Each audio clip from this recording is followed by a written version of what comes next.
It's the I pre-show. And that's why Iron isn't allowed at the park anymore, Mike. Whoa. What? Whoa. I know. A crazy story. Oh, wait. Oh, we're live. Oh, shit. Oops.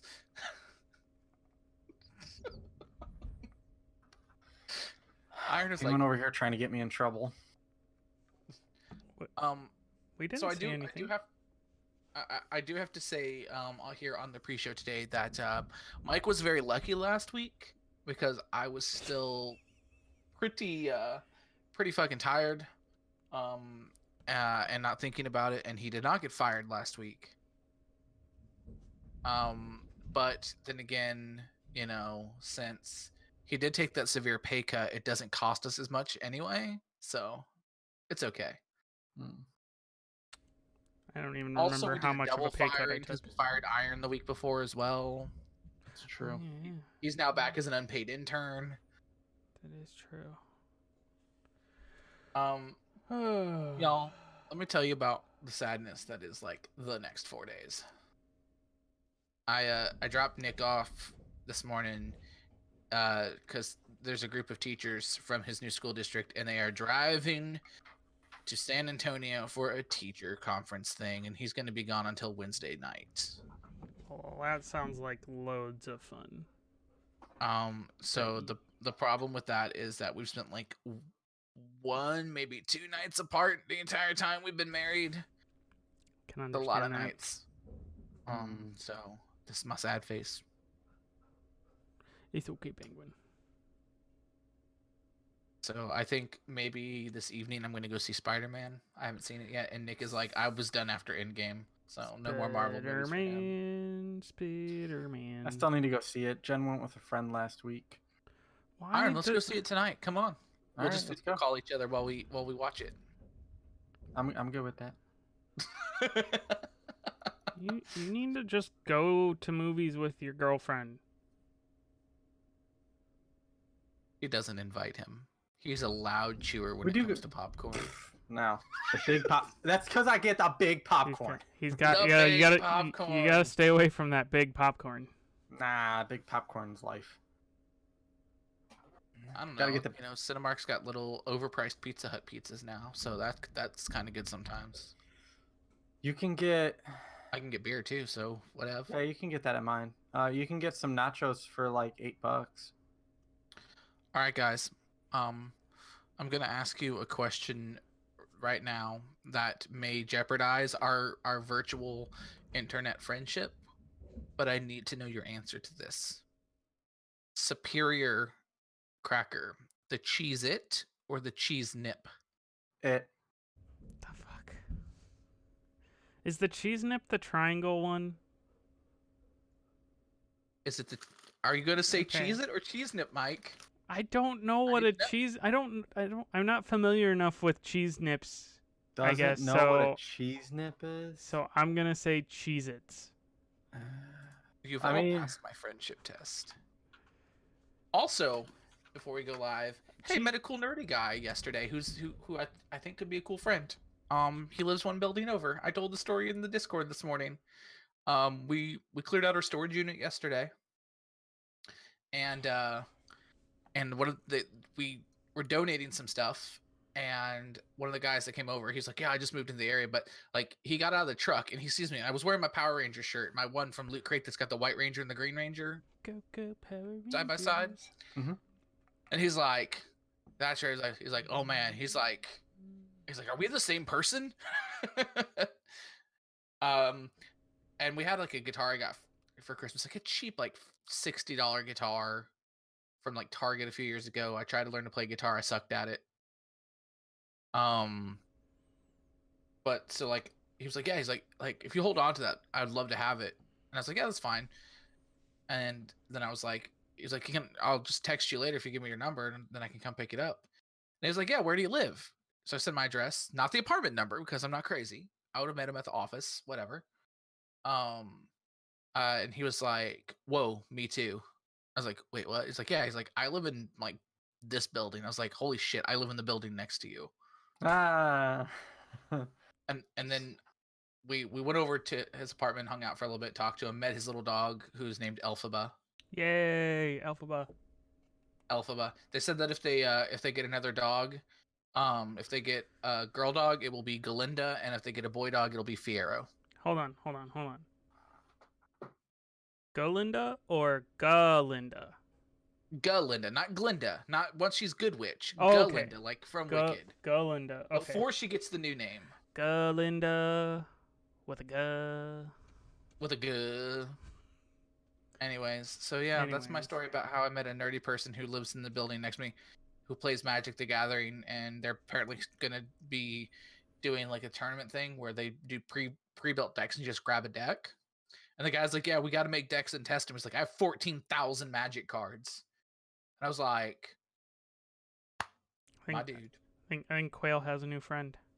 Yeah, like give him Quail's number. I don't have Quail's number. Are Neither do we sending Quail on a date with this guy? Like, what's up? Sure, why not? Maybe. He has a fiance, but you never know. Quail could be lonely. He might be into that kind of thing too. I don't judge. Christ. What episode are we on, Iron? 22. Well, I don't know about you. I'm feeling 22. Let's go. Damn it. Let me get a drink of water real quick, and then I'll start my recording.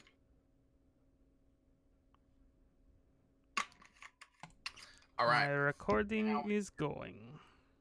Mine is not yet, but that's just because I have to move my mouse over here and click. All right. We're recording. We have waveforms. Kids, let's get this show on the road. All right. Making sure. Every fucking week. 3, 2, 1. Simultaneous on my screen. I was behind you guys on the stream itself. Yeah. Hello, everybody, and welcome to episode 22 of the Lunarcast, the new class. I am your host, Iron. Yes, Penguin, we are on 22. I think that puts us 4 or 5 away from the longest We're so close podcast. to the record. I know, longest running podcast. And finally we can burn it to the ground. Oh, shit. With me, as always, is Mike. How you doing? I am tired. Yeah, I'm about to say you've been cleaning out a storage locker for the last 4 hours. It's storage locker weekend. It really was. I went to the gym for an hour. Then I got home and the wife was like, "Hey, you want to go work on the storage unit?" I'm like, "Okay." No. You're like, "No, but I guess." I'll be like, "No." Well, we're going to. All right. And yeah, so we did that for a couple hours. Got through about half of our boxes, putting stuff in tubs, deciding what to donate, deciding what to throw away, and then took it out to my parents' house where they made room in their attic for us, so that we don't have to pay friggin' $100 a month for storage unit. That Ew. 100. Mm-hmm. Ew. I don't even. I think I paid. You paid 40. Well, when ours is a 12 by 10. I think that might have been the size mine was, and it's big enough to probably fit a small car in. And when we started it, what, nine some years ago, when we moved out of our apartment, it was like $70, and it's slowly gotten up to the point where I think it's like 110 now, and it's like, we got to get rid of this. Dang. All right. Anyways, let's average that out to 95 a month times 12 times 9. You have spent $10,300. Don't want to hear it. Don't want to hear it. La la la la la. You know what I could do with that much money? I could pay 2.5 years at. We were paying like 60 something after tax, and it went up to 71. So I feel you. Yeah. Still, like 10 grand. I could pay more than half of my student loans off. Yeah. Let's move on. Don't worry, Iron. Once the Democrats win, all of our student loans will be forgiven. Look, okay, as hopeful as I would be, I don't believe it. Uh, So that's Mike. yeah, that's Mike. that's me.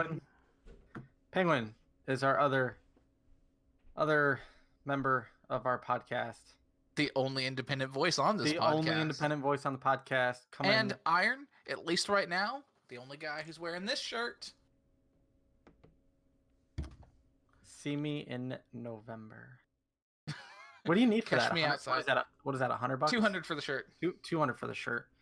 Penguin's 200 gonna for the shirt. Penguin's gonna get another shirt and wear that. I'm both of them. hoping that come November they're gonna get rid of that stupid G Fuel because They're it's not only for the getting rid of first. the G It's Fuel only for the first shaker. 10,000. Dude, gotta get that G Fuel, man. I don't. I'm hoping I need to contact them and see if they'll get the redemption link, because I would like to have that shaker for the November stream, so I can just be like, we gotta fuel up, kids. 18 hours of this shit. Because let's see real quick.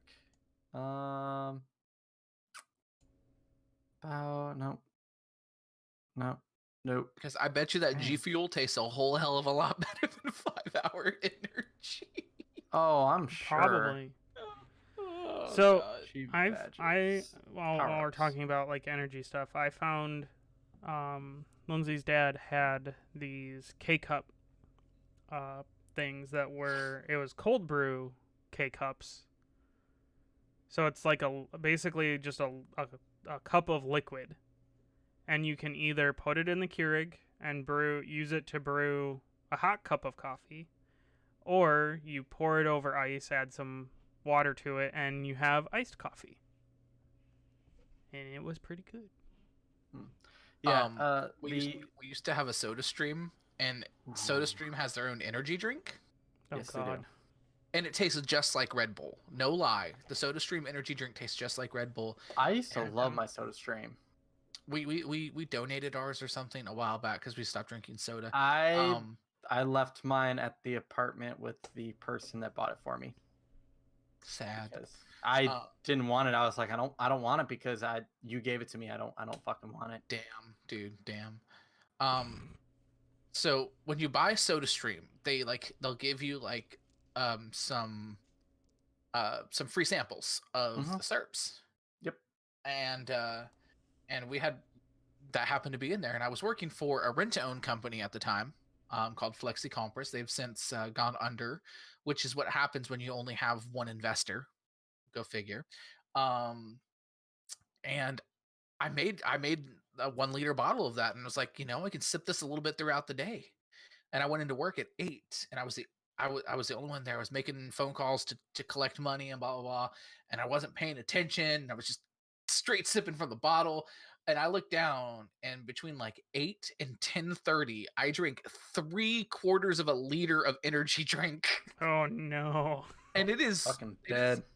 Effectively more potent than Red Bull. Tastes like Red Bull, way more effective. And like I was like, yeah, like I could have like probably like phased through walls at that point. Oh man. Yeah, the G Fuel thing, it says extra lifers who raise $100 for their local children's hospital will unlock the exclusive Extra Life Plus G Fuel starter kit, available for the first 10,000 participants who redeem their code. Yeah, redemption emails will be sent out later summer 2019, so probably like end of August. I need it now. Yeah. I want my G Fuel cup. Yeah, too bad. All right, so do we want to start getting into news? Yep. The news. Okay. Let's just blow past some of the smaller stuff. Hit the small stuff in rapid fire, Iron. All right. Green Man Gaming has started their summer sale. You can head over to greenmangaming.com, check out a lot of the stuff. They have some big games: No Man's Sky, Life is Strange 2, all that.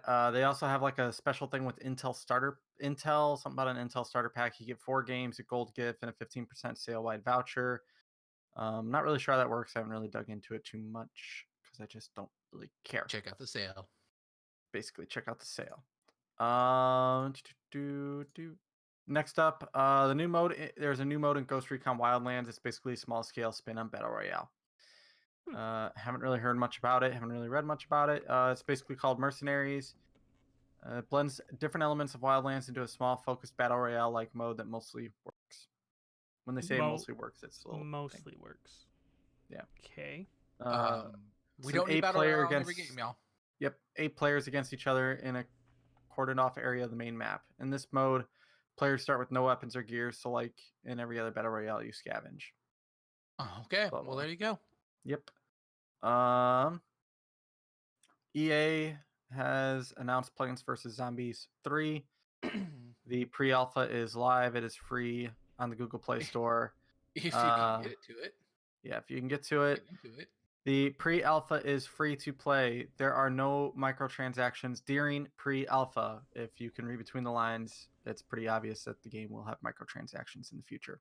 I mean, it is an EA game, so Pretty much. Oh, look, no, still no access. Still can't get in. Rip. Womp womp. And this one's a little bit shocking. Spider-Man for the PS4 has become the best-selling superhero game of all time, beating 2011's Arkham City. That's pretty impressive. Only shocking because it's on a single console. Exactly. That's what I'm saying. Like, it's pretty impressive that it's, an exclusive game, and it still beat out things like Arkham City. But you know what this means, right? This means that people like Spider-Man more than they like Batman. That's fair. And it makes me sad for the Batman Spider-Man crossover comic book that never happened, although there was some art out there that showed that it was going to happen. They had done panels for it, and they were gearing up. Interesting. The dream. Yeah, the final quick rapid-fire news comes from the movie industry. Finally, Avengers Endgame has conquered Avatar to become the highest grossing movie of all time, not including inflation, which Gone with the Wind is still the top grossing movie of all time. Yeah, at like 3.8 billion. But yeah, so it Did anybody here have any doubt that Endgame was eventually going to pass Avatar? It was gonna pass it eventually. It was just gonna take time. It took 13 weeks. It's not bad. It took a re-release. Well, didn't Avatar have a re-release? That's barely a re-release. Yeah. That was like what, 7 extra minutes? 13 theatrical weeks to get to that amount. That took Avatar 2 theatrical releases several years apart to achieve. Because remember, they re-released Avatar as well. Mm-hmm. Yeah, it's true. So suck it, James Cameron. Both of your top grossing films of all time have fallen to Avengers. Hulk smash. Yeah. All right. Do we want to do? So those are the quick ones. There's 2 semi decent sized game ones, and then the rest is all stuff coming out of Comic-Con. All right, let's start with some game stuff. I'll bring up my first game story here. Yep. If you are a fan of Overwatch and you've pulled away from the game because you're like, holy shit, people need to play support or people need to do this. Nobody plays a good team composition. Well, Blizzard has good news for you. The 2-2-2 Force composition is coming. It's on the test server now, and it's going to go to the live server. And what that means is that teams will be locked. When you queue up to play an Overwatch game, you are no longer queuing up randomly. You are queuing up in a role. You're either queuing up as damage, support, or tank, and every team is forced to play with 2 of each. Is that all modes or just the competitive modes? It says competitive and quick play. Okay. From what I read. So basically, if you're the kind of person who's like, I'm so fucking tired of being told switch to Mercy, fuck it, don't queue up as support, queue up as tanker. Don't gotta tell me I play Mercy anyways. Mike, I'm a Reinhardt, man. You support, I'll tank. We'll take over the world. There we go. We're gonna Iron. I'm sorry to say, but you're on your own. Me and Penguin are going to join the Overwatch League. Okay, have fun. Bye. Sweet. Which team? I don't know. We'll have to. Okay, we'll have to. We can't join either of the teams closest to us because that's not fair. You got to go middle ground. You know what we do? Let's We'll go to either join Shanghai. The London Spitfire or the Shanghai Dragons. There we go. Jesus Christ. Done.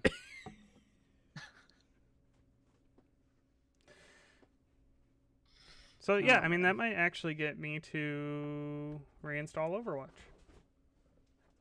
I like Overwatch. I don't play a lot of it anymore, but I still like it. Right. And I think they're teasing out like the 30-second hero or something for the game. So 31 or 32. I don't remember what number they're on now.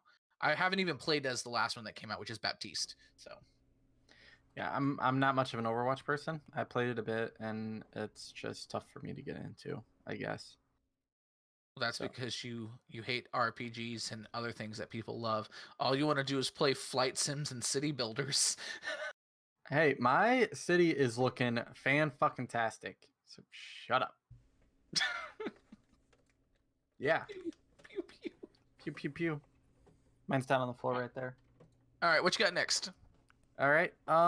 So that game company, literally that game company, hasn't put out a game since 2012, and that was Journey. So hasn't put out a game since, and they have finally released Sky Children of the Light for mobile. And yes, it is being developed for other platforms. So it will be coming to PC and consoles eventually. I'll tell you what.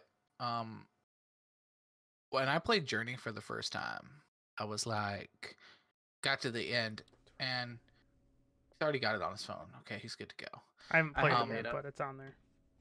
When I got to the end, and I'm sorry, like, what you said it was 2012 when Journey released. I believe so, yes. So spoilers for a 7-year-old game, if you haven't experienced it. But it is a walking simulator, and occasionally you come across help in the game. And what you don't know until you get to the end credits is that those are real people playing through the game at this with you, and you're like, Whoops. That didn't sound good. I don't think that was the reaction he was going for. That was like perfect timing. I don't know, it fell. Let's check. Who broke it? Oh, it was my water bottle. Haha. The hook it was on fell down. It's dead now. I thought it was It's like dead, glass. Jim. It's dead. Nope, but that's fine. The hook had to come off the wall at some point anyway. He's got a point. Command hook. Hey, it holds. They do. They work. But yeah, I mean, I remember playing the game when it first came out, and I really loved that game. And then like there were some people that were like, "Oh, I'm only gonna play it once." Like, why? I'm gonna keep playing this damn thing. So is this new game just another walking simulator? It seems very I don't know, Mike. It seems you it have seems that the you can game. explore it. That's true. You do have the game. I haven't played it because I got another game that has sucked me in. Yeah, it is a very exploratory game. Like you can explore a lot in it. The online is much more. There's much more to the online component of it, as far as I know.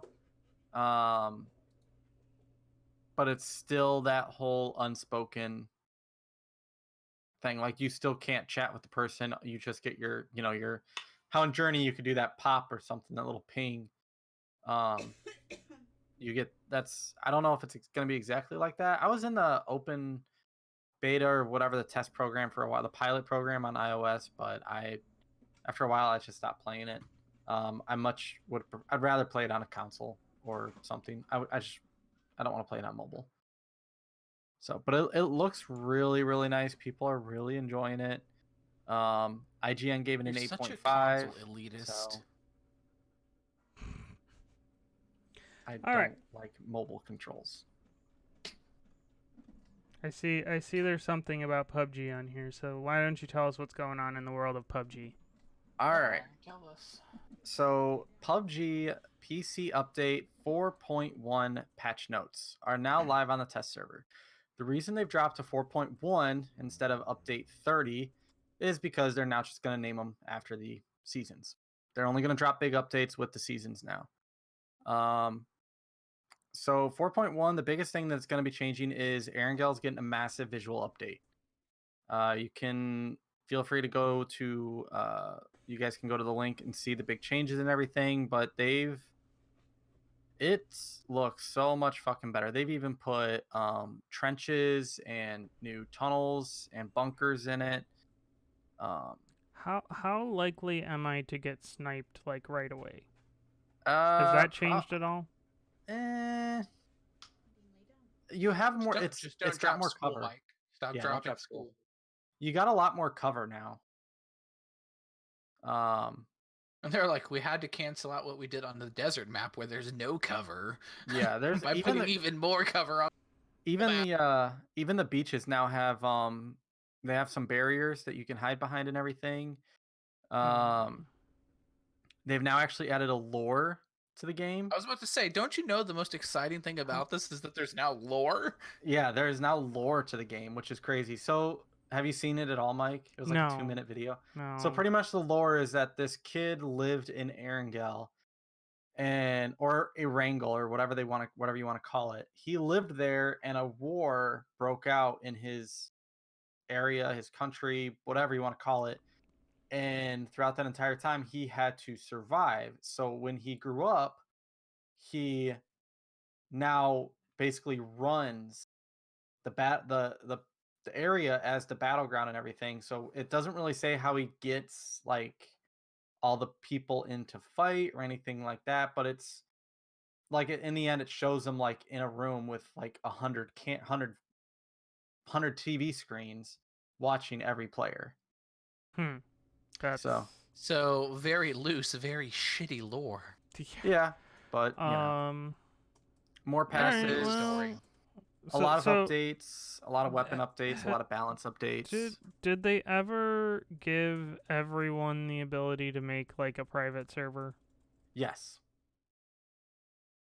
You can do custom servers. There is a testing range now, like a firing range you can go to on your own. I think with the private servers, you have to have at least 8 people to start a game or something like that. Something like that, which still isn't bad. I mean, if you can get a bunch of people together, you know, that have it. We used to have that many people run PUBG, so I mean, it's possible. I mean, if we could get enough people to have an interesting private game, might get me to reinstall it. Like, there's a lot of might get me's here today, Mike. Yeah. I mean, me and Quail jumped into it a couple weeks ago. It's fun. You don't really run into. I mean, we didn't run into anybody that was cheating, and they have been reviewing basically their anti-cheat program. Pretty much the AI in the system is reading it, and it can tell if you're doing it. If it's not new, once it's new and it starts being reported, then the system starts being updated to combat that one. It usually takes about 2 or 3 weeks after a new one comes out, it seems, to fight it. Or hear me out. Let's go the Blizzard Overwatch approach, and what they're releasing as their anti-cheat measure. As soon as a cheat is noticed in a game of Overwatch, I don't know if they've implemented it fully yet or if it's on the test server. As soon as a cheater is found in the game, they're like, game over. Dang. Yeah, it shuts the game down, and it does not penalize the people who were not cheating. It just penalizes the cheater and bans them. Nice. I mean, I'd be fine with that, because then I'm not getting griefed by someone who's, you know, aimbotting and stuff like that, like you do in Call of Duty. Yeah, no. Vehicle balances, like buffs, nerfs, new features. Thank you for only sort of chuckling at that joke, Mike. That was bad. But yeah, so I mean, the update it's pretty big. Me and Quail played on all the maps except for Miramar, the desert map. We didn't get to play on the new Erangel, which Miramar has the best goddamn vehicle in the game. No, this is just... Which vehicle? The VW bus. Oh yeah, The the dank dank tank. This is God, just I miss the dank proving tank. how long it's been since I played. Can you actually choose what map you want to queue up for? Yes. Okay. However, each map, if you have 4 people, some maps are going to be quicker to load into than others because there's going to be more people queuing for, say, the Sanok, which is the rainforest one, compared to Miramar or Vikindi or Erangel. So, you might have to wait a little longer. Nobody purposefully queues up for Miramar. Oddly enough, it was quicker that we know when I was selecting to go in, it was quicker to get into a match on Miramar than it was in Erangel for a duo. So, Okay. but yeah, it's all there. Well, Iron, I've probably been trying it out. I'm So. glad that you still have fun with PUBG. It is fun. I thoroughly enjoy technically it. still have it installed. I have a Steam backup on my server, so if I ever want to reinstall There it, you go. it's not that big of a download. All right. So that's it for games. Do we want to dive into San Diego Comic-Con? Yeah, we can do a little bit. All right. So much Comic-Con. I guess I'll go first since no one's really going to care about what I want to talk about. That's just because I'm not a nerd. Iron. Iron.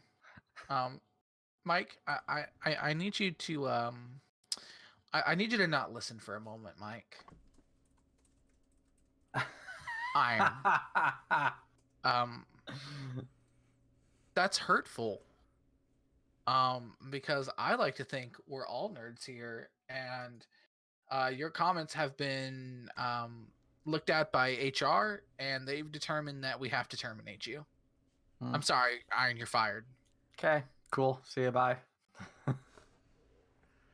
Wow, it hurts to have to fire the unpaid intern. Wait, we have a lot of paperwork. Come back. We'll fire you next week. Yeah. All the paperwork. Okay, so I know this isn't the most popular of series, and at least in our group, but they made some Star Trek announcements at San Diego Comic-Con.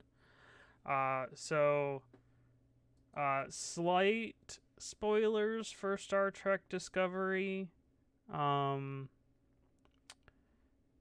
to think how the best way to. So they basically just touched on the new season, and gave kind of the premise on what season 3 is going to be, and confirmed that they are going 1,000 years in the future with Discovery. Like they're time hopping 1,000 years? I can't go into more detail without like severe spoilers for season 2. So okay, all right. This is my guess coming from somebody who's never watched it. It's as if the ship flew in a direction, right? And they went in a direction, and they hit some kind of anomaly, and now the anomaly is pushing them into the future. That feels like what's happening. Yes, except it was intentional. They intentionally hit an anomaly. There you go, kids. And that's coming from somebody who couldn't possibly spoil it for you because they haven't seen it. But I would definitely recommend, even if you're not a Star Trek fan, I would still recommend watching Discovery, because it's like 13 to 14 episode seasons. And it's not your normal Star Trek where it's, what's the problem we're going to get into of the week. There's an overarching story. So it's a serialized series now. Very good. But I liked the Planet of the Week approach. I mean, it is good. Occasion, like in season 2, they kind of did have that kind of thing where they were, each week or two they were doing something different, but it was all still part of the overarching storyline. So then they also announced a animated cartoon that is going to be on CBS All Access, and so it's the same showrunner that does Discovery, same showrunner that's going to be doing Star Trek Picard, which I'll talk about in a second. Yeah, that's the one I thought you were going to talk about because that's the one I heard about. I'm getting there. But so Iron, you might actually be interested in this animated show because, and if I don't have anything I can show you right now, but if you look up Star Trek Lower Decks. Hold on, no. I know if my face is gone, but I just need to know. I need to know if the new Star Trek cartoon looks like this. It does not. Because if it does, I'm in. It does not look like that. However, it is from one, and I didn't look into what his association was. All they said in the article was that he had something to do with Rick and Morty. It is Mike I'm just gonna say McMahon because I don't know how else to pronounce it. So, as long as I get a red shirt just screaming "wubba lubba dub dub" and then running into danger, I'm in. I mean, the art style from what I saw, make that shirt. The art style from what I saw looks very similar to Rick and Morty. Mm-hmm. Okay. From what I'm looking at, it does. It is billed as an animated comedy, so I'm assuming that. Oh my god! Because there's a multiverse, there could totally be a crossover. Rick and Morty could show up. They have 70 episodes to do it, so they have 7 seasons and 70 episodes. So the animated show is basically about four ensigns running, that are on the support crew of a starship. So you can imagine it's not your typical Star Trek where it's about the bridge crew and all that stuff. It's gonna be a bunch of shenanigans, I'm guessing. 2 of them are red shirts in the picture. How many of those ensigns are Ensign Wesley Crusher? None of them. I'm out. Well, and I don't know if you got to this point in Next Generation, but Wesley Crusher did leave Starfleet. Yeah, but this could be his grand return. It could be. But thank you for spoiling a 20-year-old TV show. But what I'm guessing is that Wesley Crusher is going to show up in Star Trek Picard. In Picard. Yeah. So they released a 2-minute trailer, and oh my god, this trailer. You're not going to have the same reaction I have not being a Star Trek fan, but it looks so good. There's a couple of cameos at the end of the trailer that I was not expecting. There's another cast member in there that I didn't even recognize, that when I found out who they were, I was like, holy shit. Right. So obviously for Picard, we got some cameos that we need. We got to have Counselor Troy. Riker's got to show up at some point. So Whoopi Goldberg's character needs to be there. No, she's probably still up. So the Q is that the guy's name? Q? Yeah. So okay. So the trailer they showed, I think the show is set 20 years after Star Trek Nemesis, and I couldn't get a handle on what the story was. Based on obviously some girl shows up to Picard, and it sounds like they have to do something to save her or something. I don't know for sure, but so they did say that Jonathan Frakes and Marina Sirtis, the lady that plays Troy, are going to be in the show at some point. And I guess just, it's a trailer, so I'm not worried about big spoilers here, but the 2 cameos they showed on there that got me all hype was 7 of 9 from Voyager and Data. So, I mean, okay, look, if you're saying Data's in this show, even for like 32 seconds in one episode, yeah, like, I like Data.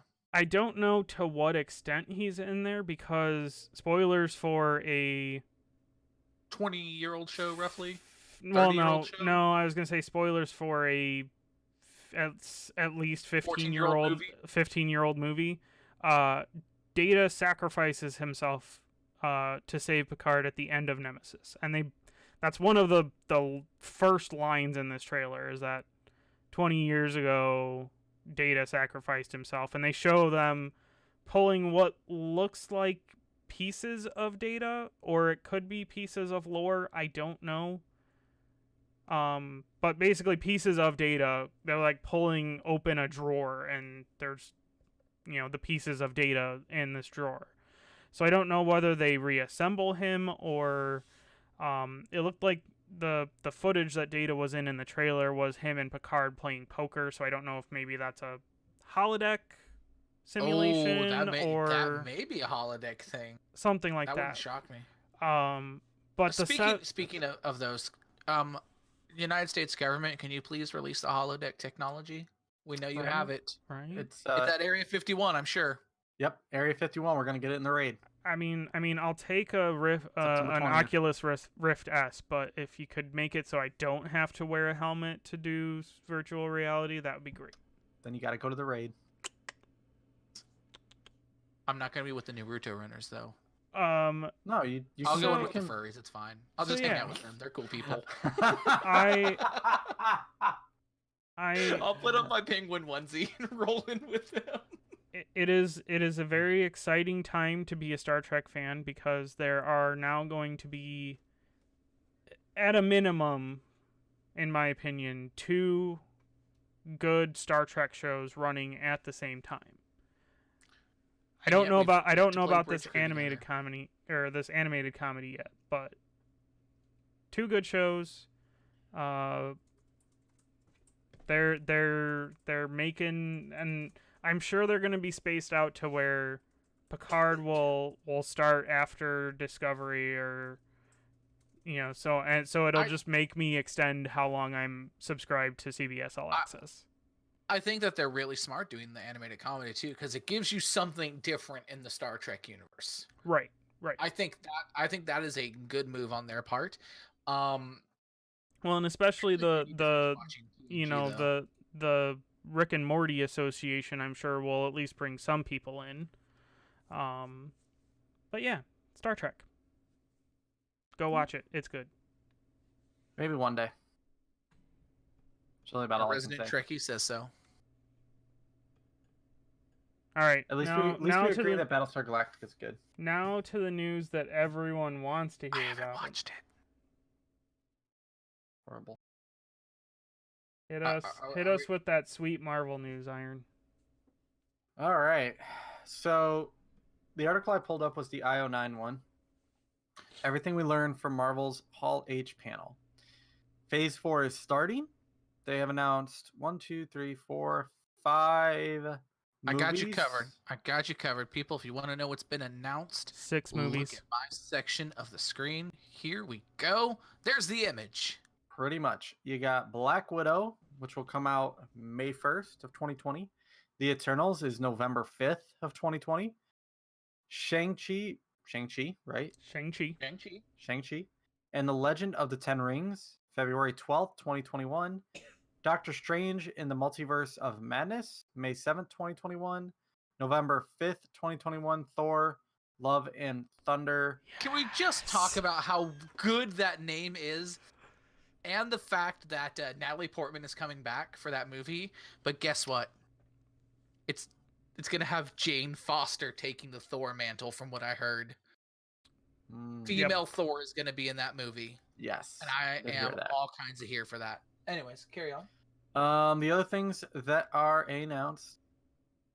Captain Marvel 2, which is it doesn't give a date. Captain Marvel 2, the Fantastic Four. So Marvel is taking the reins on that apparently. Good. And somebody needed to.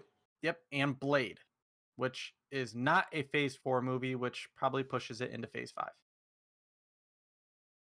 So looking at this, these are all just the movies that are being released. This isn't Disney Plus stuff. Let's talk about the movies first, since we're here. I feel like it's kind of weird if Blade is a Phase 5 movie to announce it so soon, but good on them. Now we know Blade is coming. I Hype. feel It's for the like hype. I feel like because they announced it, it's gonna be a phase 4 movie. Oh no, I just saw an article from IGN. It says in an interview with Collider, Marvel Studio presidents Kevin Feige. Feige Feige. stated unequivocally Banana. that the studio's new Blade movie will not be a part of Phase 4 lineup. So my question is how, because with phases 1 through 3, the phases were always Lead up basically to an ended with an Avengers movie. So I'm curious how they're ending each phase. I'm now. not sure because he also stated to IGN that there would be no Avengers film, No Avengers films. no Avenger film in Phase 4. None. All right, so look, that tells you right there, one, that there's going to be an Avengers film in Phase 5. But as far as Phase 4 goes, there's other Marvel team ups that can totally happen there. Yeah. Yeah, Like, I mean they it could doesn't do. have to be an Avengers to be a team up movie. They can Yeah. just have a big villain and then just be like, all right, we're not the Avengers, but Well, we and have to come together to I'm stop sure the Guardians 3 will be part of Phase 4. Mm, I mean, they may not have confirmed it, but we Well, know because that you that's gotta- in the works. it's in the works, but you got to remember he's also working on the new Suicide Squad movie. So he said he is not touching anything with Guardians 3 until he's done with Suicide Squad. which gives me so much hope for Suicide Squad. But let me tell you, the weirdest goddamn thing coming out of this slate of movies is Shang-Chi and the Legend of the Ten Rings, because I looked this character up. I was like, what the hell is this? Do enlighten us. What is Shang-Chi? Shang-Chi came about because Marvel wanted to do a comic series based on the TV show Kung Fu. Kung And Fu they Panda? went to ask they went to ask Warner for the rights. No, we're in the 70s, man. Calm down. I know. And they wanted to do it, and Warner was like, no, because Warner at that time had already owned DC. Mm-hmm. Right. So obviously they're not going to give the opposite company the rights. So they bought the rights to this like villain character called like Fu Manchu. And Shang-Chi came about as an unknown son of Fu Manchu, who decides to be a hero or whatever. I don't know all of his powers or anything. He had a comic run in the 70s. He had a one shot in the 90s and another small comic run in the early 2000s. This is a character that's had 2 runs in a one shot in the last fucking 50 years. And now we have a movie. I mean, we're cutting a little too deep on this, Marvel. Do you think that there's going to be some kind of Iron Fist tie-in with this? I don't think so, because I don't think Shang-Chi and Iron Fist were like buddies. So I don't know that they're gonna push that. I think they're gonna. I mean, I don't know, because I don't know what they're planning on doing with the whole like Defenders stuff, like those characters, Right. not the Defenders as a team, Well, but I those know characters themselves. I know they have a little bit of a waiting period before they can put them on Disney Plus. I think that was part of their contract with Netflix. They couldn't do anything with them for like 2 years or something like that. Maybe they're like, we need to get Shang-Chi in here to replace Iron Fist right now. We need that. Maybe. Need something. It's just, I don't know. I feel like, and I'll address the chat, because occasionally we do that on the podcast when we're talking.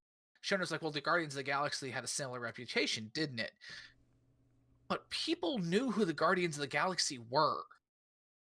Like they had more comic runs. Guardians, Guardians has been, even though they were essentially like a C-list team, essentially, compared to the Avengers, they still had a steady run of comics for the last 15-20 years. Yeah, this is just like, I don't know. This feels like Marvel was like, what obscure hero can we pull out of our hat? And I am offended. I am offended that they did not announce a Squirrel Girl movie. I was waiting I for think that. she gets a TV show, but let me throw this out for you. See how you think about this. So now that, and I don't know, I'm just making assumptions here based off of the purchase of 20th Century Fox, because I think that's what Deadpool fell under. Mm-hmm. What if you see Squirrel Girl introduced in Deadpool? no, I don't think that's the way. I don't think that's the way. I mean, I think at some point we're finally going to get Spidey Pool. Well, I think that's happening. Aren't we getting a Howard the Duck That'd be movie? Didn't they say something about that? Howard the Duck is teased, but they haven't announced. Okay. But seriously though, why didn't you bring Squirrel Girl in Phase 2? She beat Thanos at one point in the comics. She beat Thanos. She was the secret weapon they never brought out. And like, come on now, we need more rodent-based superheroes in our movies. Shit. I'm sorry, I'm a Squirrel Girl fan. All right. Really? And she's like, basically, we get Squirrel Girl. I think Squirrel Girl gets like a TV series or a cartoon. Maybe a and cartoon. I think it's based on the Midwest Avengers. So yeah, it's not in this list that I have, but I think they said something about Squirrel Girl something or other is coming. But I just had to get on my Squirrel Girl pulpit. Yeah, I mean, I'll watch it. I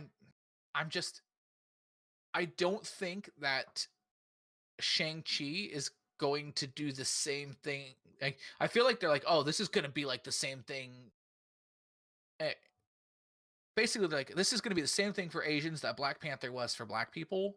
Like, this representation, they're going to come out in droves, and I don't think that's what it's going to be at all. Like, I feel like that's where Marvel's putting it. I think that's why they chose this character. And I think it's kind of a shitty reason to choose a character to pull out of their history and their vault. And I think if they had if it was a more organic choice for what they're doing, that'd be one thing. But this doesn't. This really feels like let's find another group that feels underrepresented and pump them up. Well, and look what Black Panther did. Oh, Black Panther, but Black Panther was a good movie, and it, and I don't know about this because this could blow up. No, this dude is like, at least from what I can tell from the comic books, this dude is a goddamn stereotype. It is Asian dude who does kung fu. That is what this is. It is Asian dude who does kung fu. It smells like a cash grab.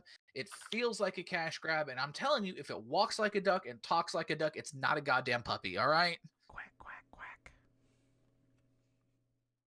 So, yeah. So, okay. So just to kind of touch on some of these movies, we obviously know from previous reports the Black Widow movie is a prequel. I know they mentioned something about Taskmaster. I don't remember who else they mentioned in the tweets regarding Black Widow. Yeah. So that will probably be, I'm guessing that's going to be some kind of spy thriller / just, generic action movie. Well, I don't know, because the last time Marvel dropped a spy thriller action movie, it was Captain America 2, right? Winter Soldier? Right. And that movie was fantastic. Like, they did a great job with the spy thriller action genre. So I'm here for that. Right. So then you have the Eternals. I mean, we get Angelina Jolie in a Marvel movie. What more do you want? Right. I'm not really familiar with them, but your cast is Angelina Jolie, Salma Hayek, Richard Madden. Um, those are I think the bigger names. I think they're more of a cosmic team, kind of like the I think so. Guardians. Well, I think this next phase of Marvel, like one of the big things is they're trying to take it to a more cosmic scale. Yeah, now. it's all the cosmic stuff. So then we touched on Shang-Chi and the Ten Rings.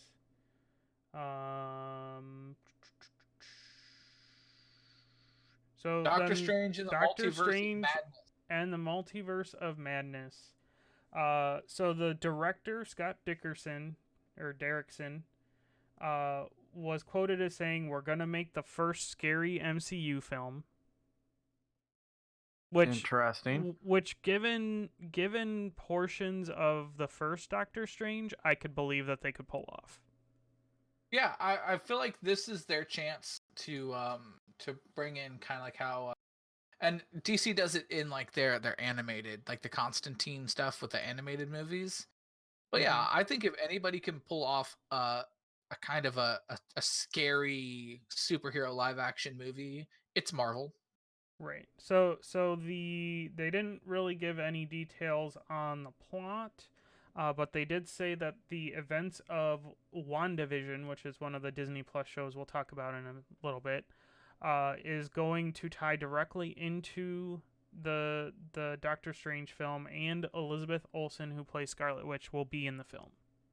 Great. So now I have to watch WandaVision to understand the movie. Yep. Okay. So they're then smart. Thor. Get my Disney Plus dollars. Thor: Love and Thunder. Taika Waititi is returning to direct it. Let's see. It's got Chris Hemsworth, Tessa Thompson reprising their roles as Thor and Valkyrie.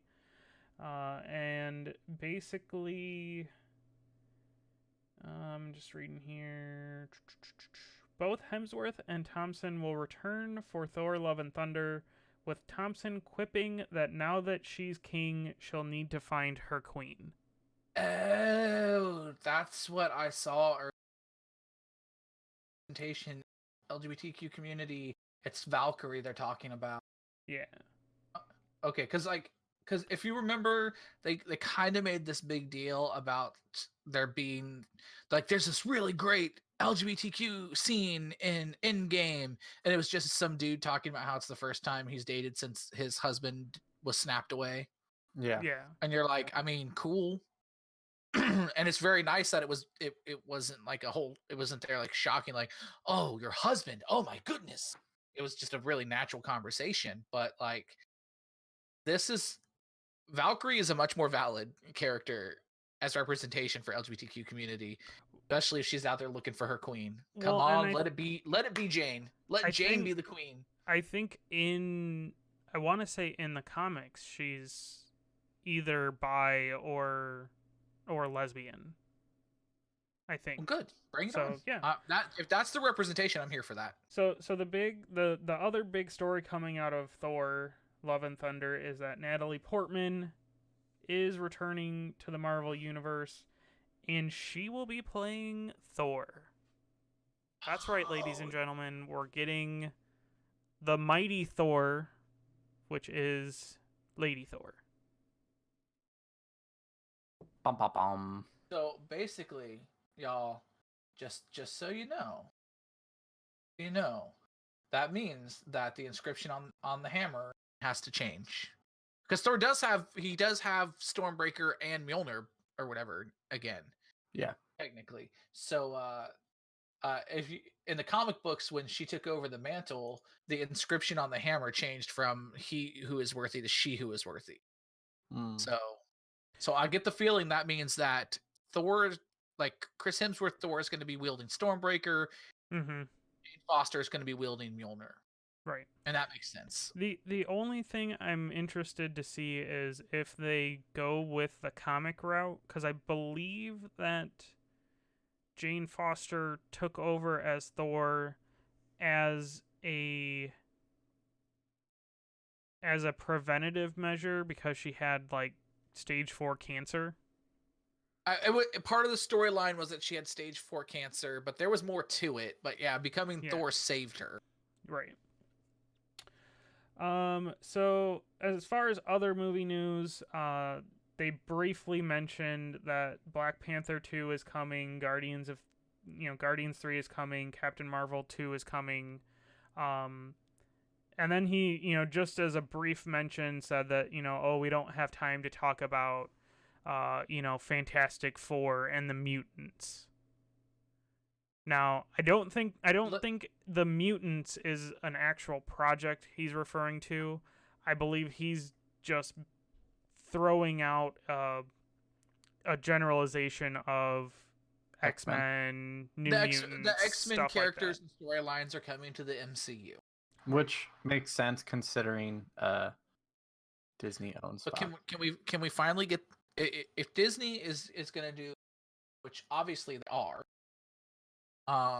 but can we please get the X-Men 92 lineup in the fucking movie? Yes. I want Storm, Morph, and Cyclops. Well, Morph could only be in it for like 10 minutes and then gone. I want Storm and Cyclops and Wolverine and Jean Grey and in those Jubilee, in those sweet and Rogue, blue and yellow uniforms. And Beast, and most importantly, I want Gambit. The damn the Channing Tatum Gambit movie is clearly gone. It's not happening. Yeah. So please get Gambit on the screen. He's such a charismatic character. It breaks my heart that he hasn't made a proper appearance. Yeah. So then they closed out the panel with they invited Mahershala Ali out onto the stage, and what did he have? He had a hat in his hand, and what did that hat say? It said Blade. Good. So they're rebooting the Blade franchise. My only hope is that they'll get to a third Blade movie and it'll have Triple H in it. No sir, not this day and age. In this day and age, you get to a third Blade movie and it has Brock Lesnar in it. What if they got to a third Blade movie in this new rebooted franchise and it had Deadpool in it? Deadpool can appear in every one of these movies, and I'd be happy. So Ryan Reynolds walk by in the background. Ryan Reynolds maintains a streak of being in the third Blade movie. Do it. Love it. All right, so that's it for movies. So now, how is Disney gonna get more money out of you? They're releasing some TV shows. Yep. Disney Plus. Disney's gonna get my like $6 a month. It's happening. Oh, Disney's already got. They're already gonna get mine. Like if I could sign up for it now, I would. Did they announce the pricing on it? Yeah, it's like $6 a month. Is $6 or $7? Yeah, it's cheap as shit. All right, so just kind of going through these real quick. We got the Falcon and the Winter Soldier. That's going to have Anthony Mackie and Sebastian Stan, obviously, reprising their roles.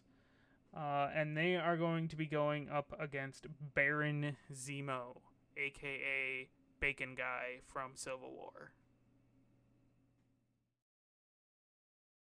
Then you have WandaVision, which has Elizabeth Olsen and Paul Bettany reprising their roles as Scarlet Witch and Vision. 15 years ago, if you had told me that the Olsen that would be blowing up would be the younger sister who's not the twin,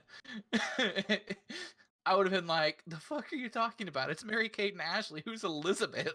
Also, the twins look scary as fuck. So this is interesting. So WandaVision is intended to explore the Scarlet Witch's headspace after losing her boyfriend and being dust for 5 years. I like that. That's gonna be interesting. Yeah. All right.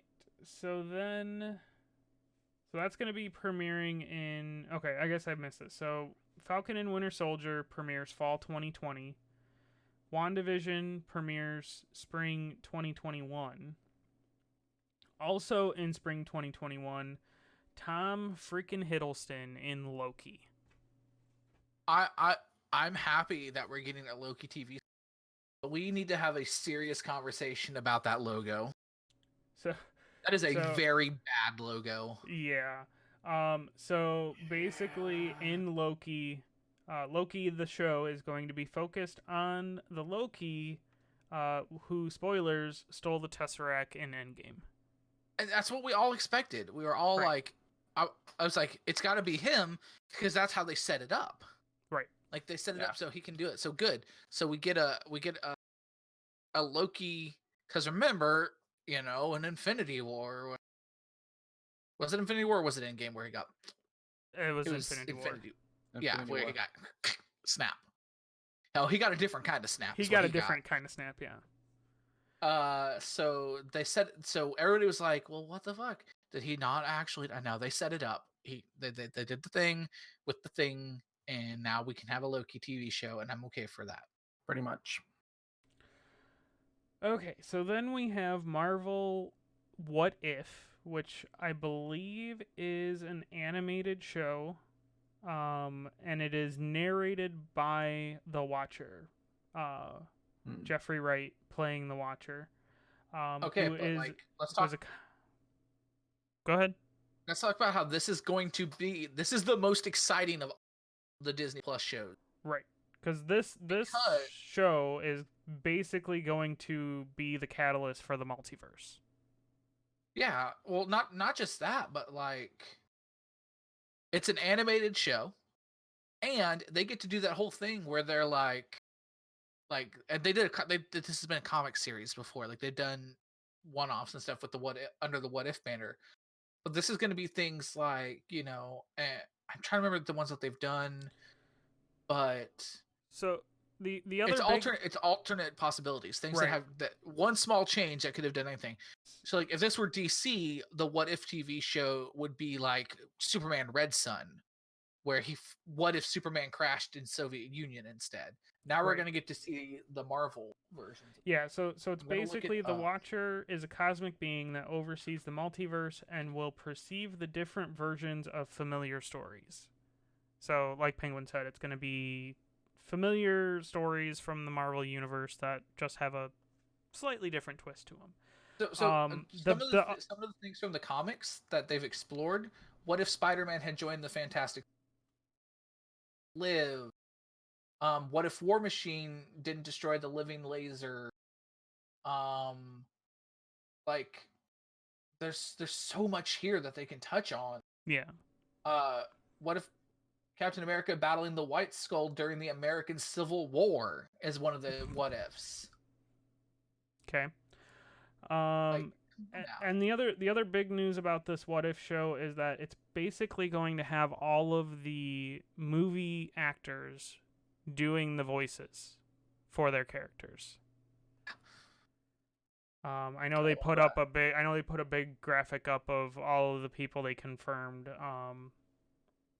which includes Natalie Portman. She apparently has decided to play ball with Disney and Marvel again. Well, that's nice. It's nice to have her back. And then the final Disney Plus show they announced is Hawkeye. So Jeremy Renner, reprising his role as Hawkeye, and it will focus on him training another superhero with no powers, Kate Bishop, who I believe for a time in the comics took over the mantle of Hawkeye. She becomes Hawkeye in the comics for a while, so that's cool. I like that. All those shows give me even more reason to want Disney Plus. Yeah, so it does look like the Disney Plus stuff isn't going to really kick off until fall of 2020. That makes me sad. With Falcon and Winter Soldier, the rest of these shows that they announced are all going to be 2021. So long to wait, but then it's also a bunch of months I don't have to pay. Well, yeah, I'm probably still gonna pay it. is the Star Wars stuff today? Or is Mm, Comic-Con over already?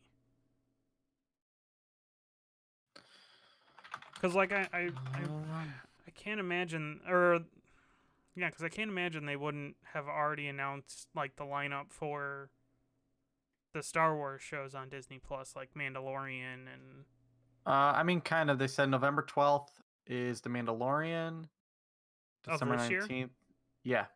Okay, cool. Date unknown, untitled Cassian Andor series. December 16th of 2020, untitled Benioff. Okay, that's the 2022 movie. 2024 movie. 2026 movie. Jesus freaking Christ. So they already had their Star Wars Hall H Fair. banner. Yeah, the Star Yeah. the Star Okay. well, either way, like the Star Wars stuff was already kind of Known. set to kick off. Because we already knew what was like with Star Wars. We already knew about the Mandalorian. That like what like with the Marvel stuff, like they're giving us some deeper understanding of what's coming. And I think they also said that the first Marvel movie on Disney Plus will be Captain Marvel. Like day and date of launch, that's the first one that'll be there. Okay. And then Cool. the other movies will migrate over from Netflix at the end of the contracts. Because they can't just pull the movies away from Netflix because they've got signed contracts on there. But as those contracts expire, those movies will start appearing over on Disney Plus. Nice. Also, I know Disney Plus is doing the TV shows. Are they also going to be streaming the Star Wars movies, like all of them? I would imagine so. I would. Like, I I'm talking would. about, like, OG trilogy and everything, or is it? I would imagine Probably. everything Star Wars. We'll eventually make Anything it. anything under the Disney banner is going to be pulled from other services and put on Disney Plus. Dear Disney, I'm writing you this letter because I would like you to make sure that the Star Wars original theatrical releases make it onto your streaming services. I don't need the updates because we all know that Han shot first. Thank See, you. I would like an option for both of them because Oh yeah. there are some things in the special editions that did actually add to the movies. Mostly like things where they updated visual effects and whatnot, but You just like the part where in the updated New Hope, Han steps behind Jabba and steps on his tail, and Jabba goes. No, that was bad. Or are you the person who liked the weird blue singing lady in Jabba's lair? Because if you are, Mike, No. good, because I didn't want to have to fire you for that. It's been a while since I've watched the original trilogy, to be honest, so I don't remember exactly what I liked about the special editions and what was bad, but The do-back footage, all the do-backs, all the time. I mean, like in like Mos Eisley, they did add in more background characters, so I think that's that's something that's a good addition. But Yeah. anyways, do we have any more news to talk about? Just some trailers that were launched. The Witcher Netflix trailer is out. I haven't watched it, but I hear it looks good. I didn't understand a thing that was going on in it, but yeah, looks good. The Cats official trailer is out. That movie. All right, look. I get where people are coming from. It's a little weird to put the faces on the cat bodies and then the cats run around 2 Even feet. Jen said it looked very weird. But take some time to get used to those visuals and realize that the other option was the original Broadway kind of dance leotard costumes. Yeah. And have you seen the cast? Have you seen the cast list for Cats? Let's see. You got James Judi Corden, Dench, Judi Dench, Idris Elba, Taylor Swift is in it, which is whatever. Rum Tum Tugger is being played by Jason Derulo. Yep. You got Rebel Wilson, Ian McKellen, Jennifer Hudson, and Ray Ian McKellen Winstone. is playing the perfect character because there's a character in the Broadway show and his name is Gus the Theater Cat. And he's this old cat who was in the theater back in what he thought was the theater's heyday. And this is the character that Ian McKellen is playing. Rebel Wilson is playing a character. I know that the names sound really weird. Her character's name is Jenny Anydots. It's all one word. And that's because if you watch the show, the Broadway show, they explain to you that all cats have 3 names. They have the names that the people call them. They have the names that they're called by the other cats.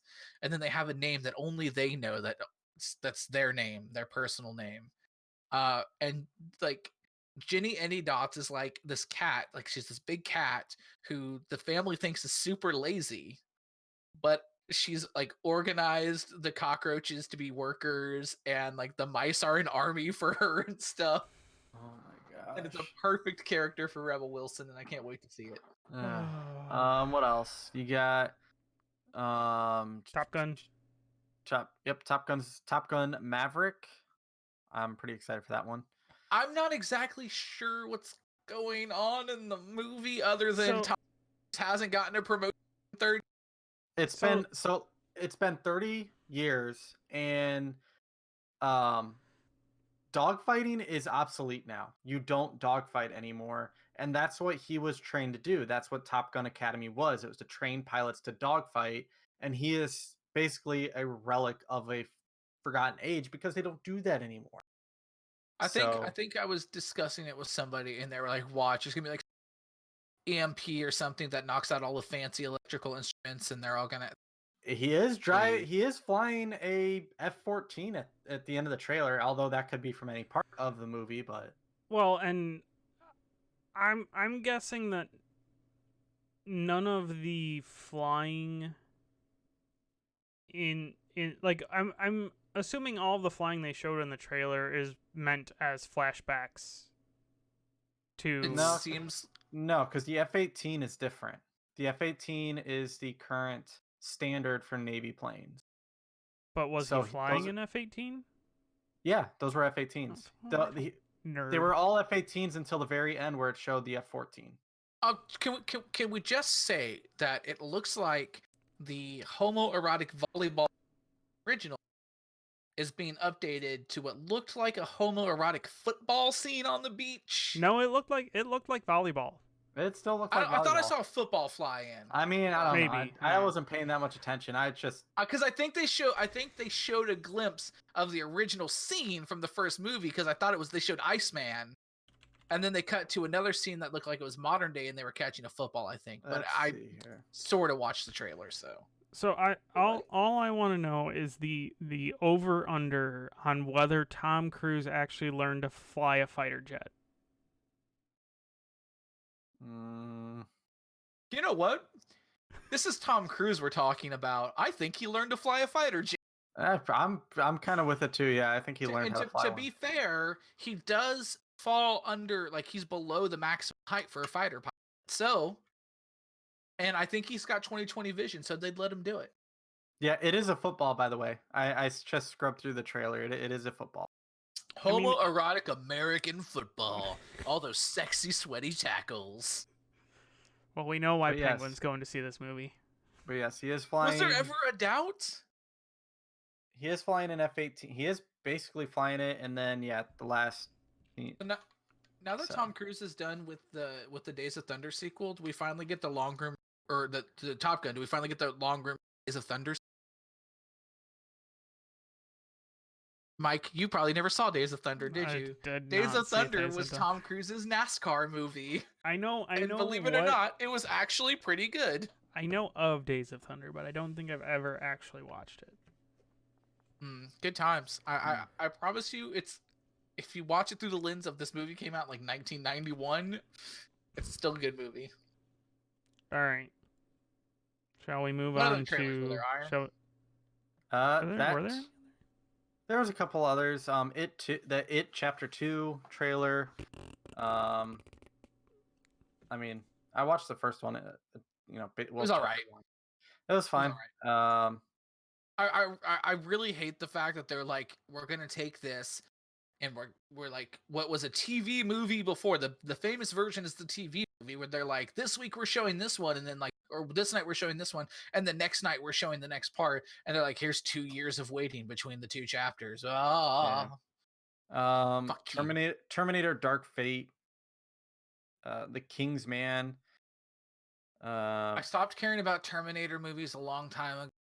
Oh, Same. And I guess the Kingsman, is that like a prequel to the Kingsman? Because I haven't seen the Seems like it. Kingsman movies. I'm a bad person. I haven't seen the Kingsman movies. No, I haven't seen the John Wick movies. It's I okay, think- me neither. I'm with I think The King's Man is like a war movie. you. I think. But yeah, so those are all the ones that are like kind of stuck out to me as like big. So yeah, that's all the news I got. All right, Mr. Penguin, what have you been playing this week? Oh, that's a good question. Let's have a conversation about that. So, I don't know. I've been really kind of bouncy this week as far as gaming goes. I did pick up Marvel Ultimate Alliance 3. I played that. I played the first section of it on stream on Friday. Let me tell you, if you liked Marvel Ultimate Alliance 1 and 2, get it. It's exactly what you wanted from it. How's that spider team treating you? Dude, that was actually really fun, except they get their little bonuses because I have the whole spider team out there, but I feel like I needed some other characters in there to mix it up. Although swinging around a Spider-Gwen was awesome. Some Slay the Spire this week I've been playing. Yesterday morning and in the afternoon. So before we went to the storage unit and after we came home from the storage unit, I spent my morning diving into a game that I don't really feel like I gave a fair shake when it first came out, even though I love the series, and that's Fallout. I spent like 4.5 hours playing Fallout New Vegas. There you go. Let me tell you, visually, it's not very pretty. I mean, it was decent for its time, but I don't know. The Fallout games to me are never the prettiest games anyway. So no, they're never. I don't think they're ever really about the graphics. They're more about the Content. Yeah, the content, like the shenanigans you can get into. But then I was like, all right, I don't feel like playing Fallout right now, so I switched over because this is on PS Now, so I can just hop over. Go figure. PS Now earning its keep some more. So I hopped over and started playing some Red Dead Redemption Undead Nightmare. Yeah. Oh gosh, the horror tone of that. And then when I got tired of playing that, and because Nick doesn't like zombie stuff, and he came shuffled out to the living room, I switched over and started playing Darksiders, the War Master edition. Isn't that still kind of like? Isn't that still kind of? I don't know. I guess that's not really zombie-ish. It's just demons. It's more demons and angels. I did like the first Darksiders. That was good. So I was messing around with the War Mastered edition on PlayStation Now because I like PlayStation Now because like they have all these games and I don't have to download them. And you don't. But it also makes me realize. Yeah, but when I move and I have to go back to Xfinity, I'm gonna have to go from the 1,000 plan down to like the 250 and pay the $50 for the unlimited. Welcome to our world. I hate your world. We'll see. We'll see how things like Stadia and XCloud do. Google might put some hella pressure on the ISPs. If they have any impact on data caps and whatnot. Maybe if Google wants it to really succeed, they should continue to roll out fiber. Do you know how expensive? That's I get it's expensive and I get that point, but it would be nice. Okay. I'm just It'd heartbroken. be really nice. Like my new apartment complex that we're going to, like it's not even an option. You could have Comcast or you could have AT&T. Whatever. This apartment complex is legitimate. Like they are wired for Xfinity, and that's it. That's all that's there. I mean, in Rockford, you're basically Xfinity or you're on like DSL. Do you see where I'm at? Buckeye. I can't get AT&T to show their fucking faces, and I can't get Spectrum in my neighborhood. So it's that or DSL. We all I get look. Frontier. Freaking ISPs need to pull their heads out of their butts and let other people, possibly show them some competition so that they have a reason to make their services better. I can do gigabit internet at my new apartment through Comcast. It's like $300 a month. No, it's the same price, but it's gonna cost me more because I don't have the unlimited. Right. And maybe I'm weighing it down. I'm usually not scratching the data cap. I usually scratch the data cap every like two, 3 times a year. I usually scratch the data cap, so it may be worth it to still keep the gigabit. I just haven't decided yet. Mm. And plus, their gigabit I don't think is 1,000 up and 1,000 down. It's just 1,000 down. And Yeah, then we found out the highest upload for Buckeye is 10. They will not go higher. They refuse. They feel it's unnecessary. Like anything else, Mr. Penguin? No, that's about it for me. Man. Iron? What have you been playing this week? I played some MLB 18. I finished out my season with stayed in AAA, finished with like a 430 batting average. My guy's not much of a power hitter though, so I think I only had like 6 home runs. But I finished up that, played a little bit of CTR just to kind of keep going with the Grand Prix stuff. Played Ace Combat with the flight stick. That was really fun, really difficult at first. Have you played more of it outside of the stream to try to dial in that? I have not, because once I kind of finished that, my PlayStation ended up in the living room, so I could play out there for a bit. It's got a long cord on it. I know. Yeah, I know. I didn't, because then like my table's like sits lower and I have to like lean forward, and I already have back problems. Then you go the little kid route. You sit Indian style on the floor. You're killing my back here just listening to it. But yeah, I mean, I might try it. But no, so I've been playing a couple other things. I played some, and then, I mean, as you can kind of tell, I've been playing a lot of Cities on my PC. That you have. I am now making. I don't think I've gone over $5 million in my bank account, and I'm making no less than 35,000 a week in game. Okay. So sounds like a lot. Basically, I can do whatever the fuck I want. There you go. So, Mike, what are you playing?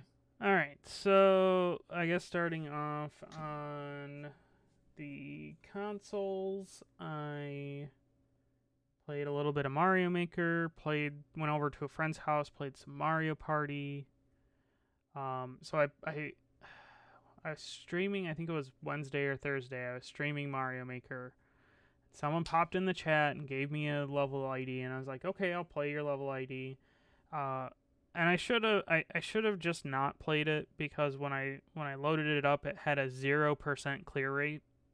And I gave it about 5 minutes of just. How many racial slurs were in the background of the level? There wasn't any, but it was something that you had to do some crazy jump right at the beginning. That, like, it was Super Mario World style. You had to do like a spin jump because there was a spiny thing that you had to basically be able to jump on top of to progress. And I'm assuming that's the spot where everyone died, because I could never get remotely close to getting past that part. And I was just like, after like 5-10 minutes, I was like, you know what? I understand, people like having super, super hard levels in Mario Maker. But like the one with all the fireball arms? Right. Like people like having super hard levels, but I'm there should convinced, be Mike, that there should be some form of escalation throughout the level. Like I shouldn't be dead within the first 5 seconds of the level, starting it off.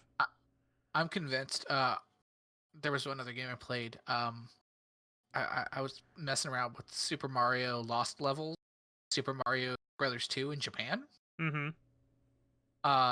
And I'm pretty convinced that those guys are like the actual developers back then were way angrier at the world than anybody making these Mario Maker levels, because holy shit, there's some shit where you're like, what, how? Like, there's a world in Super Mario Lost Levels where you have to run through it at a certain sequence. Like, you have to jump over the second lava pit, take the bottom path, come back, jump over the pit again, and go over the piranha plant for it to progress the level. Because if you don't take that exact path, it just loops. Yep. And I'm like, you I remember. bastards. I think I remember that level because my dad had it on. Because that older- your dad probably had it on like Super Nintendo when it was Super the Nintendo collection. Yeah, that's when we had it. Yeah. So it was like Super Mario All Stars, and it had like a collection of all. Yep. Yeah, that's where I got it. That was an amazing cartridge to have. I'm just saying. Yeah. So Mike, So- yeah, I think it's somewhere back there. So yeah, No, wait, no, it's at Mom and Dad's. I think for future Mario Maker streams, I'll still, I'll still try your level out. But you got 5 minutes to capture me, and then if I keep constantly dying within that span of time, I'm just gonna politely move on, cause not even politely, he's gonna be like, "Fuck yo level." I did. Yo level. I think I did boo his level, but he deserved it because it was bad design from the beginning. Yeah, like you can't make it like impossible to run. Like, plain and simple. Like, if you want it to be a good level, you have to make it feasible to beat, not just I'm a dick. And I could understand.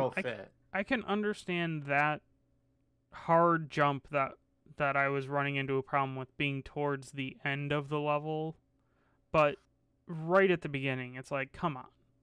Yeah. So let's see, what else did I play? Mario Maker, Mario Party. Jumped back in, played some GTA yesterday. And so I know we need to get the heist crew together. We do need to get the heist crew together. But what we also need to do, and because their thing this weekend was that the stunt races got double RP, double money. So I was just playing through some of the stunt races, and it made me realize how good of a racing game GTA can be. Yes. And, dude, and this was I were after doing transform races. Yeah, and this I was wanted that car. I can't believe that damn car cost so much. I mean, I can. It's GTA Online. Yeah, but it wasn't even on sale. That's why we have to get the heist crew together, and we have to have I'll set it up, and I'll run through each of the other three people through the first heist, and then we'll run through them in order, because you get this huge bonus for doing them in if you do them all in order. I don't even think that includes the Doomsday. Are you talking about the criminal mastermind bonus? Yeah, it's like $10 million. Yeah, you have to do that you have to run them in order without failing any of the missions. No. There's two different bonuses. You get one for doing them in order, but there's also one for doing them in order without failing. There's two separate bonuses. The one for in order may only be like $2 million, but you still get the payouts from the heists too. Right. Yeah, we definitely need to get the heist crew together. We need to find a fourth person for that, and probably schedule time to do that. That almost just needs to be scheduled. Kind of thing. Just for the record, I think Tuesday of this week I'm going to stream, and it's going to be Grand Theft Auto because the casino's opening on Tuesday. I mean, I think I'm supposed to I stream on didn't- Tuesday I anyway, didn't so I get can always do anything out that. of that because I don't have Prime. You could have so just what done the is- free trial. So what does the casino do? Gives you a casino penthouse. So, But is so that like when the another casi- when the business cas- you have to run? when the casino opens, it's gonna have co-op missions and stuff. It's also gonna have like poker and blackjack, I think, and horse racing. So just a bunch of gambling. Okay. Yeah. So yeah, I played GTA Online. I played a little bit of Star Trek Online last night after we got home from our friend's house. Still a good game. Me and Penguin, I know at least, are going to be hopping into DCU Online when it comes out. August 6th. So let me ask. So to get access to all of the powers, you just have to subscribe for 1 month, and then Yeah, if you subscribe for a month and you make a character with a power set that's you don't get unless you buy it, you can still keep playing that character. okay, and then you after that month you just lose access to any of the like episodes or whatever that You lose are access locked to behind the episode, subscription. and then they like I think you also lose your like you get limited in how much currency you can have and that kind of stuff. The way they normally do it. Okay, well, I'll definitely try it out with you. See how it plays on the Switch and see what kind of trouble we get into. Other If your than boy Xavier Woods liked it on Switch, yeah, boy. Other than that, I have 2 mobile games I played. I did download Sky, but I have not played it yet because it said that like sound is half the experience, and I was like, well, I'm laying in bed. I don't really want to blast the sound on my phone to play this. What is that? no, it would just Dota Underlords. yes. Oh. Forgot about this one. So It the pops up in the first corner. So the first game, if you know anything about me, it's not very surprising. I am playing Lego Tower. Isn't that supposed to be like Tiny Tower, but with Legos? It is exactly Tiny Tower, but with Legos. Isn't Andrea Renee playing that? Because I thought I saw I'm something. just gonna download that right now. Benandria Renee. She is, and I am Are one you of her friends with friends. I am Benandria? friends with Andrea Renee, and she did visit my tower and give me $10. Aww. I gotta look this up now. Lego. Benandria Renee, right there. Aww. So, yeah, I mean, it's if you've ever played Tiny Tower, it's no different. You make you build your level, you sign in at retail, food, whatever. People have their dream jobs. They give you bonuses if you put them in their dream jobs. They're just Legos. Yeah, it's just Lego stuff. And then the other game I'm playing, which I believe Penguin at least would be interested in, is called The Mighty Quest for Epic Loot. I have heard of the Mighty Quest for Epic Loot. I've just never played it. So The Mighty Quest for Epic Loot is a Ubisoft game on mobile. And it is basically a dungeon crawler that you can play with just one hand, essentially. So you just like swipe your hand to move around, and then you just tap on the screen to do your attacks. And you got your typical loot stuff, so you get a helm, or you get a new sword or a new shield, stuff like that. The dungeon areas are usually split up into 2 or 3 floors that you kind of progress through, and yeah, it's just a neat little action RPG kind of thing that you go through, and you get loot, and then you can bounce out.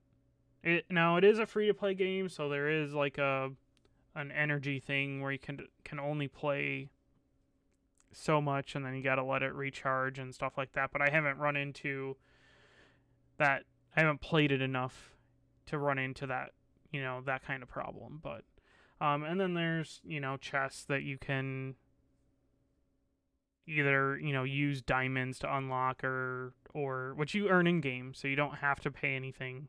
And then, there's a free chest you get every, so often. But other than the typical, free to play kind of tropes in the game, it's a pretty good game. All right, sounds good. We've crossed the hour and a half mark. We should probably outro this shit. Yeah, we can outro.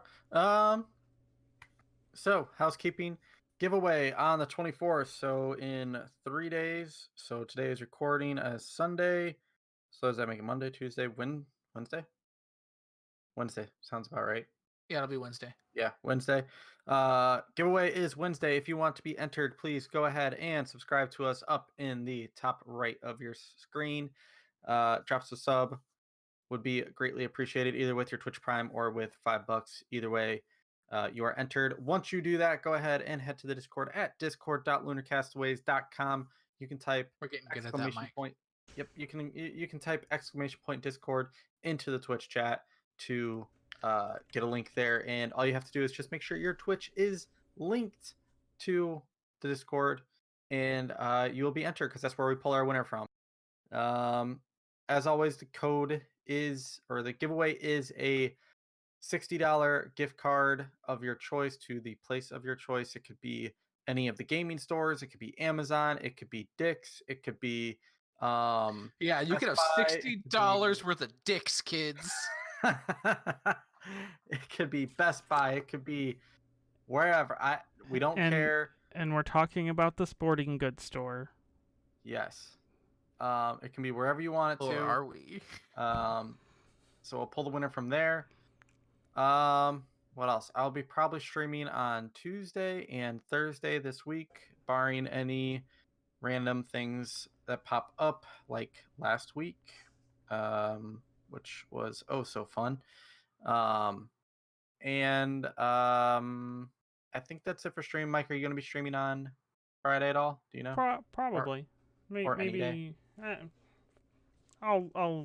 I mean, Friday probably for sure, but sometimes you do Wednesday. So. Sometimes Wednesdays, maybe streaming over the weekend. Depends on what's going on. We'll see.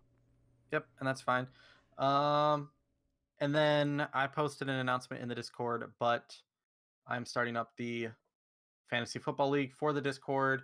If you want to join into that, it is a $5 buy-in, up to 12 teams. The reason I'm doing a $5 buy-in is because the winner of the league will get a copy of Madden 21 next year. So I'm trying to cover the cost of the game. That's really it. I'm not trying to make money. I'm just trying to cover the cost of the game. That's all I want. I may do a NHL fantasy league, and the winner of that gets NHL 21 next year. Can I just go ahead and get the whatever the prize is for last place now? A pat on the back for trying. I tried fantasy hockey, and then I gave up. Yeah, a lot of people gave it. It's a little more. It's much more difficult. I can do football because that's like 16 weeks, and then you're done. Yeah, hockey is long. So it's like baseball. I've done baseball. That is long. But yeah, so I will keep kind of posting notices in there. Anybody that wants in, just let me know.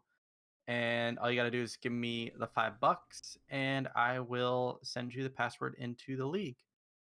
And yeah, I think that's about it.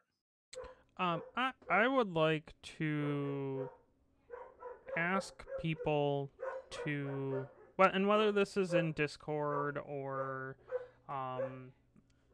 whether, we might, I guess in Discord for right now, give us suggestions. If you think we can make the show better, give us suggestions. I'm okay with that. Put it in stream chat. Put it in Apollo 12 landing. Us the suggestions, and I promise you that we will gladly ignore them. Keep the shit. But yeah, I mean,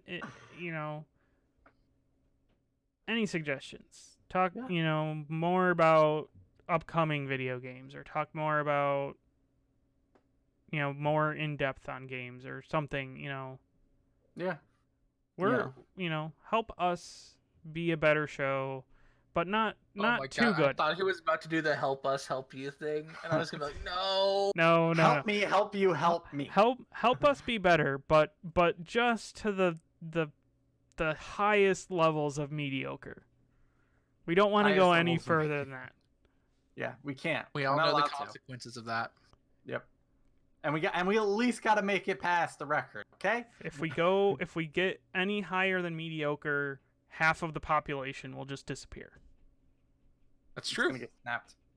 So. No, it's blipped. Otherwise, that is the show, everybody. Thank you guys for watching. Thank you guys for hanging out. Thank you guys for listening on your podcast of choice, where you can always find us either on iTunes, Google Play. I believe that's it. Penguin, Spotify. Penguin, you will be streaming, I'm sure. You said Tuesday. Yeah, Tuesday for sure. I'm probably streaming tomorrow after I morning, because nothing says breakfast like popcorn. Big popcorn. Big popcorn. All right. So everybody, again, thank you guys for watching. Thank you guys for listening. And until next time, everybody, have a great day. Bye. Adios. The post show. Post show. Dang, an hour and 40 minutes. Good thing we ended too, because I'm gonna have to leave in like 10 minutes. I have to go get Jen because I took her to work today. Wow, what a good boyfriend you are. You're like, bitch, please. You're gonna have to wait till the podcast is done. I'd probably get in trouble for that. The making her wait, or the bitch, please? Making her wait. Oh, Lord. Let's see. So I looked it up, and apparently the upload speeds for Comcast gigabit is 45. That's not bad. Is their max. It's not bad, but it's not 1,000 like he has now. Yeah. It's not 1,000 of gigabits. I wonder if it would be cheaper. I haven't looked into this, but I wonder, so 2 questions. Do the business plans have data caps? I looked this up. So here's the thing. It is cheaper to go with a residential, but if you would like, they have a Gigabit Pro, which is 1,000 up and 1,000 down. If you can get them to install it, it's a $1,000 install, and it is $257 a month. I was just going for do $90. the business plans have a data cap? Like, would it be cheaper to get a business plan with no data, with no data cap, than to get the residential plan with the extra $50 to not have a data cap? Let's see. I would like to get some internet. Because personally, at least every other month, I'd say maybe about at least 4 or 5 times a year, I get the email saying, "Hey, you're at 80% of your data." I get that a lot. Well, yours is only 500 gigs. That's like not enough for anyone to live on and play video games. I do just fine. How do you survive that, Hugh? I do okay. Kind of. Let's also, business class. Shout out to Quail for his 17-month streak, and 6 for his 10-month streak of subs. Also, shout out to 6. He's got 10 months and a 10-month streak. I said shout out to 6. Did you say shout out to 6? I said shout. Oh, I said shout out to Quill for 17 months and 6 for his 10 months. Oh, well. 6 gets a double shout out, I guess. I mean, let's be honest. Quail doesn't need anything to boast his ego. Hmm. Are you Although sure are you sure you don't mean Tim? Well, I mean that too, but the answers to your question are yes. And double yes. I will say, shout out to Tim for being probably the only person in the Discord that actually likes Star Trek. I don't not like Star Trek. It's I just don't. I've never really sat down and watched. I've watched like a season of Next. Also, totally done uploading. This is why I need to keep Gigabit. I'm done exporting. Yeah, same. Mine finished exporting. I can apparently, go to here. The Gigabit internet on the business plan with no data cap is like $4.99. Dang. Yeah, but what about so for the business plan, how much is like the $250 with no data cap? There is no $250. Okay, so what's it start There's a at? 75. Okay. That's $100. Okay. Then 150 is 140. 300 is 200 a month. Okay, so they're about equivalent without the data cap. I could just, eat the extra cost in the months that I roll. Yeah, I mean you get like three grace periods. You get 2 free months, I think. 2 or 3, somewhere in there. Within a 12 month. Going over. So yeah, so I mean, yeah, I could just eat the one that pops, like eat the cost every couple months.